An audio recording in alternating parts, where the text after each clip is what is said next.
কল্পনা করুন আইফেল টাওয়ারের দ্বিগুণ উচ্চতায় একের পর এক গাড়ি চলাচল করতেছে, এত উপরে যে আপনার আক্ষরিক করতে মনে হবে মেঘের মধ্যে দিয়ে যাচ্ছেন। এর একটি কাঠামো সেপ্টেম্বর 2025 সালে উদ্ভাবন করা হয়েছিল। দ্রুত বিশ্বের সর্বোচ্চ সেতু হিসাবে রেকর্ড স্থাপন করে নতুন প্রতীকে পরিণত হয়। এটি হলো চীনের হুয়াজিয়াং ব্রিজ। সেতুটি মূল ভূখণ্ড থেকে 2050 ফুট অর্থাৎ 625 মিটার উচ্চতায় অবস্থিত। এর রেকর্ড ভাঙা উচ্চতার জন্য হুয়াজিং ব্রিজটি চীনের ইঞ্জিনিয়ারদের জন্য একটি চ্যালেঞ্জ ছিল।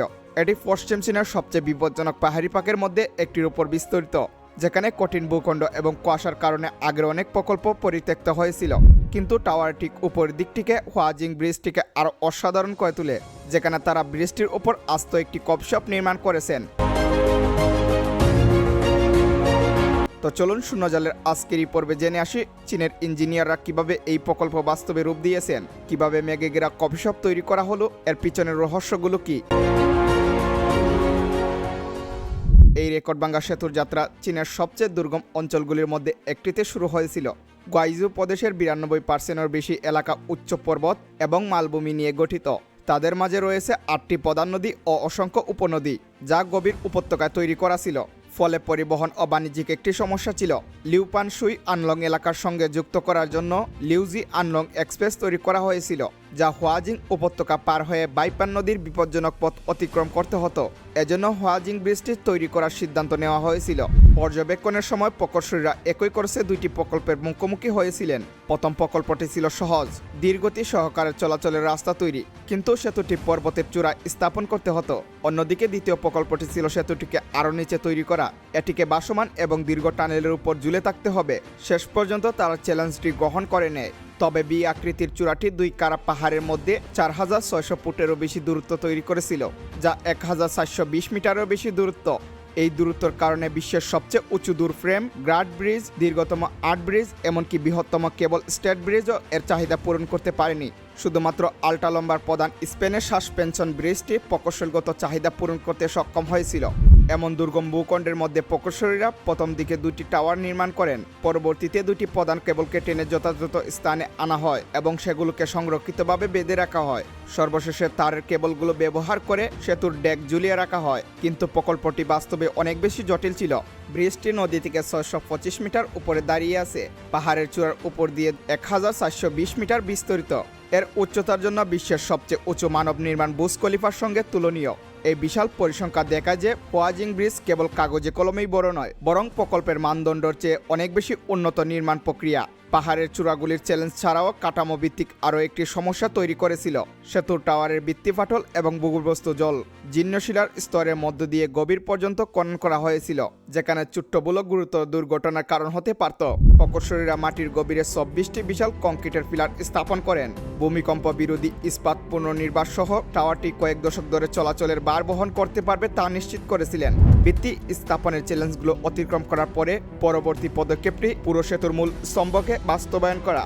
একটি 262 মিটার এবং অন্যটি 205 মিটার লম্বা হবে। পুরো বার বহনকারী কেবল সিস্টেমের নোঙ্গা বিন্দু হিসাবে কাজ করবে। এগুলি গিরিখাতের উপরে শত শত মিটার উঁচুতে সরাসরি পাহাড়ের ডালে নির্মাণ করা হয়েছে। দুটির ওজন 9000 টনেরও বেশি ছিল, যা দেখতে মনে হয়েছিল দুটি বিশাল স্তম্ভ মাঝ আকাশে কেউ ফিতা ধরে আছে।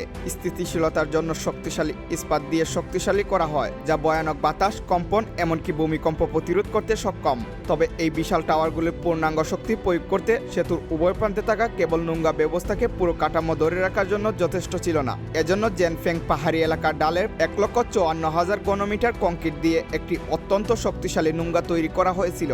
অন্যদিকে গোয়ালিং এর পাশে নোঙ্গাটি পাহাড়ের ভেতরে টানেল কেটে তৈরি করা হয়েছিল। পরবর্তীতে প্রকৌশলীরা শক্ত স্থাপনাটিকে সরাসরি প্রাকৃতিক শিলার সঙ্গে যুক্ত করেছেন, যাতে কেবলগুলি পরবর্তীতে পাহাড়ের মধ্যে দিয়েই সরানো যায়। এই কারণটি স্পষ্ট। গুয়াইলিং টাওয়ারের পিছনে একটি কারা পর্বত ছিল, সমতল ভূমির পরিমাণ অত্যন্ত সীমিত ছিল। এজন্য পাহাড়টিকে একটি প্রাকৃতিক নোঙ্গা হিসাবে ব্যবহার করা সবচেয়ে উত্তম সমাধান ছিল, যেখানে সম্পূর্ণ কাঠামোর জায়গা পরিবর্তন করা যেত। নোঙ্গার ব্লকগুলো স্থাপন করার পরে পরবর্তী পদক্ষেপটি ছিল শ্রমিকদের চলাচলের রাস্তা তৈরি। দুটি টাওয়ারের মধ্যে ঝুলন্ত একটি অস্থায়ী হাঁটার পথ, যেখান দিয়ে শ্রমিকরা কেবল সিস্টেম তৈরি করবে। তারা প্রথম তারের মধ্যে দিয়ে শ্রমিক চলাচলের রাস্তা সম্পূর্ণ করতে সফল হয়েছিল। প্রকল্পের সবচেয়ে গুরুত্বপূর্ণ ধাপটি হলো দুটি প্রধান কেবল তৈরি করা, যেখানে সম্পূর্ণ সেতুর ভার বহন করতে হবে। কেবলগুলো উচ্চ শক্তি সম্পূর্ণ ইস্পাত দিয়ে গঠিত, যার মধ্যে দিয়ে কয়েক হাজার টন ভার বহন করা সম্ভব হয়। মাজাকাসে শ্রমিকরা ক্যাটওয়াকের উপর 5.7 মিলিমিটারের 91টি উচ্চ শক্তি সম্পূর্ণ ইস্পাতের স্ট্যান্ড তৈরি করেছিলেন। এবার প্রকৌশলীদের চ্যালেঞ্জ ছিল মাজাকাসে সেতুর ডেকটি ঝুলিয়ে দেওয়া। প্রথমে তারা সেতুর ঝুলন্ত তারগুলো সম্পূর্ণ করে, যেগুলি শক্তিশালী ক্লিপ দিয়ে প্রধান কেবলের সাথে আটকানো ও প্রচণ্ড ভার বহন করতে সক্ষম ছিল। সেতুর কাঠামোগুলো 93টি ইস্পাতের অংশ দিয়ে গঠিত। পরে একসঙ্গে ব্রিজের মধ্যে দিয়ে উপরে তোলা হয় এবং ধীরে ধীরে দুই পাশে বসানো হয়, যার ওজন শত শত টন।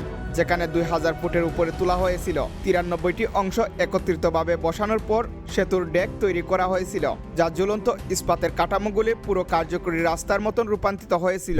অন্যদিকে সেতুর সবচেয়ে আকর্ষণীয় অংশ এর উপরে থাকা ছোট্ট একটি কফি শপ। এত উঁচু স্থানে কফি শপ নির্মাণ করা ছিল আলাদা একটি চ্যালেঞ্জ। তীব্র বাতাস, কুয়াশা এবং পাহাড়ি পরিবেশের কারণে প্রতিটি ধাপ অত্যন্ত সতর্কের সঙ্গে সম্পূর্ণ করতে হয়েছিল।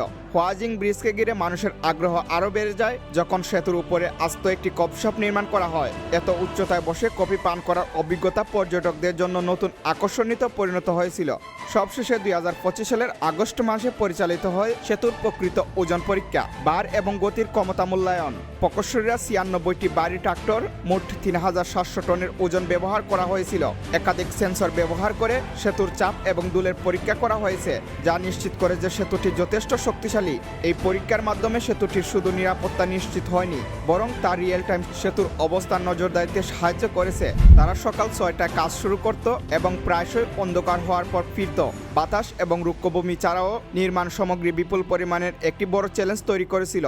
বৃষ্টির জন্য মোট 4,39,000 কিউবিক মিটার কংক্রিট প্রয়োজন হয়েছিল, যা 176টি অলিম্পিক আকারের সুইমিং পুলের সমতুল্য। প্রতিটি পদক্ষেপে চ্যালেঞ্জ ভরা ছিল এবং নিখুঁত ভুল দাবি করা হয়েছিল। পূর্ণাঙ্গ প্রক্রিয়াটির দিকে ফিরে তাকালে তখন থেকে শুরু করে এটি যখন সর্বশেষে গভীর সংগ্রাম এবং চ্যালেঞ্জগুলোর মোকাবিলা জুড়ে বিস্তারিত একটি মহাসত্য বাস্তবে পরিণত হলো।